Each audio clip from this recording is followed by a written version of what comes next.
पिछले आईडीए में पुलिस वालों ने मुझे बहुत मारा था, अब तक शरीर दर्द कर रहा है।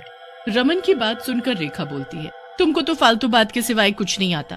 अरे मैं कह रही हूँ क्यों ना इस अनाथ को घर ले चलते हैं और रेड़ी लगवा लेंगे, कोई खाने पीने की हमें आमदनी हो जाएगी।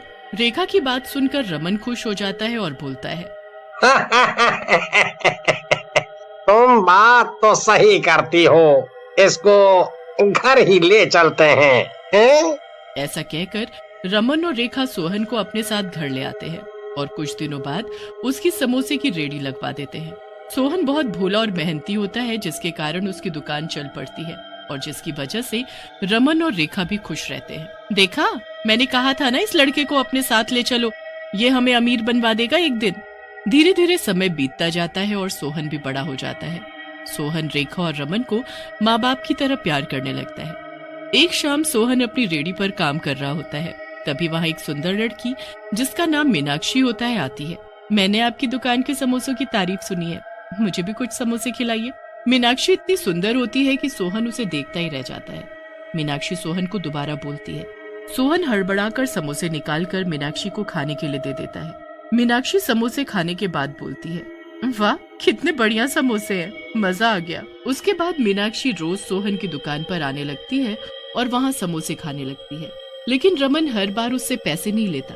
एक दिन मीनाक्षी सोहन से बोलती है, मैं तुम्हारी दुकान पर रोज आती हूँ, लेकिन तुम कभी मुझसे समोसे के पैसे नहीं लेते, ऐसा क्यों?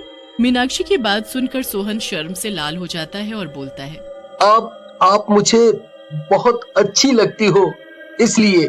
सोहन की बात सुनकर मीनाक्षी हंसने लगती है और बोलती है, सच में? बस यही बात है या कुछ और बात भी है? लेकिन सोहन कुछ नहीं बोलता। सोहन की बात सुनकर मीनाक्षी भी सोहन से मन ही मन प्रेम करने लगती है और सोहन से शादी कर लेती है।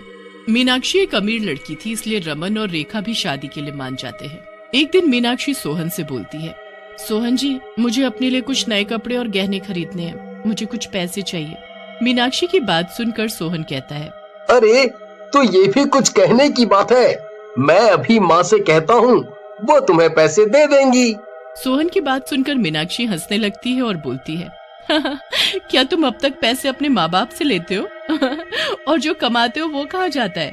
इसके बाद मीनाक्षी को जब भी पैसे लेने होते वो रेखा से पैसे ले लेती, लेकिन अपने कंजूस स्वभाव के कारण रेखा मीनाक्षी को हमेशा पैसे देने के लिए टोका टोकी करती रहती, जिससे मीनाक्षी और रेखा के बीच लड़ाइयाँ शुरू हो जाती हैं। एक दिन रेखा रमन से कहती है, सुनो जी, ये तुम्हारा अनाथ लड़का न जाने कहाँ से इस लड़की को पकड़ लाया है, जल्दी ही कुछ करो, नहीं तो जो हमने इतने सालों में जोड़ा है ये लड़की सब बर्बाद कर देगी। रेखा की बात सुनकर रमन कहता है, बात तो तुम सही कह रही हो रेखा, लेकिन हम क्या कर सकते हैं, ये अमीर घर की लड़की है, इसके खर्चे भी उस तरह से ही हैं, वैसे भी तो सोहन ही कमा रहा है ना।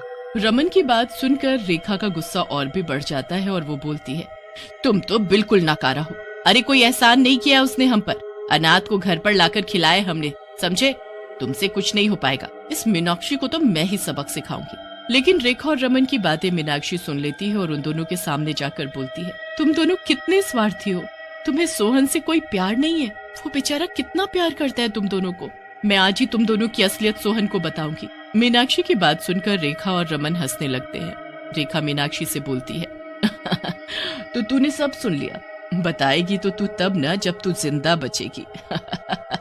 ऐसा कहकर रेखा और रमन मीनाक्षी को पकड़ लेते हैं और घर की छत पर ले जाकर वहां से धक्का दे देते हैं। नीचे गिरकर मीनाक्षी की मौत हो जाती है। सोहन मीनाक्षी के मरने के बाद बहुत दुखी रहने लगता है। मीनाक्षी, मीनाक्षी तुम कहाँ चली गई? मैं फिर से अनाथ हो गया। मेरा इस दुनिया में तुम्हारे सिवा कोई नहीं था, तुम भी मुझे छोड़कर चली गई। अब मैं कैसे जीऊंगा, कैसे जीऊंगा? मीनाक्षी के मरने के बाद सोहन का काम पर से मन हटने लगता है, जिसकी वजह से उसकी समोसों की दुकान की बिक्री भी कम होने लगती है। एक दिन रेखा सोहन से बोलती है, क्या हुआ सोहन बेटा, तुम ऐसे उदास क्यों रहते हो? जिसे जाना था वो तो गया। रेखा की बात सुनकर सोहन बोलता है, मैं क्या करूं माँ, मैं मीनाक्षी से बहुत प्रेम करता था। उसके बिना मुझे कुछ अच्छा नहीं लगता। वैसे भी उसके बिना मैं पैसे भी कमा कर क्या करूंगा। ऐसा कहकर सोहन वहाँ से चला जाता है। तब तक वहाँ रमन आ जाता है। रेखा रमन से कहती है, देखा तुमने इसको, ये तो देवदास हो गया उस मनहूस लड़की के चक्कर में। अगर ऐसा ही रहा तो हम दोनों रोड पर आ जाएंगे, कुछ करो इसका। रेखा की बात सुनकर रमन कहता है, अरे क्या कर सकते हैं इसका, ये अब हमारे किसी काम का नहीं है। मैं तो कहता हूँ इसे भी किसी दिन अच्छा मौका देखकर मार डालते हैं और कोई और अनाथ पकड़ कर ले आते हैं। रमन की बात सुनकर रेखा हंसने लगती है और कहती है, पक्के नालायक हो तुम, यही सही रहेगा। इसे भी इसकी देवदासी के पास भेज देते हैं। इसके बाद रमन और रेखा सोहन को मारने का मौका तलाशते रहते हैं और काली नाम के बदमाश को सोहन को मारने के लिए कहते हैं। काली सोहन की दुकान पर जाता है और सोहन से कहता है, तो तू है सोहन? तेरी तो मौत आज पक्की है। पर काली भैया, मैंने किया क्या है? मैंने तो आपका कुछ नहीं बिगाड़ा। सोहन की बात सुनकर काली सोहन को मारने लगता है, लेकिन तभी वहाँ मीनाक्षी चुड़ैल रूप में आ जाती है। तू मेरे सोहन को मारेगा? तेरी मौत आज मेरे हाथों होगी। ऐसा कहकर मीनाक्षी काली को मार डालती है। मीनाक्षी को देखकर सोहन बहुत खुश हो जाता है और कहता है, तुम आ गई मीनाक्षी, मुझे पता था तुम कहीं नहीं जा पाओगी। मेरा प्यार तुम्हें वापस खींच लाएगा। सोहन की बात सुनकर मीनाक्षी बोलती है, मैं मर चुकी हूँ सोहन, ये मेरी आत्मा है। मीनाक्षी की बात सुनकर सोहन रोने लगता है। ये देखकर मीनाक्षी सोहन से कहती है, अरे इसमें रोने वाली बात क्या है? हम सबको तो एक दिन जाना ही है। मैं तुमसे पहले चली गई, लेकिन तुम अभी भी मेरा दिल दुखा रहे हो। तुम मेरे मरने के बाद अपनी समोसे की दुकान को सही से नहीं चला रहे और दुखी रह रहे हो। इसकी बजाय तुम अपनी दुकान चलाने पर ध्यान दो और गरीबों को खाना खिलाओ। मीनाक्षी की बात सुनकर सोहन बोलता है, मुझे माफ कर दो मीनाक्षी, मैं आज के बाद कभी ऐसा नहीं करूँगा और गरीबों को भी खाना खिलाऊंगा। सोहन की बात सुनकर मीनाक्षी खुश हो जाती है और उसके बाद रोज सोहन से मिलने लगती है। सोहन भी खूब खुश रहने लगता है।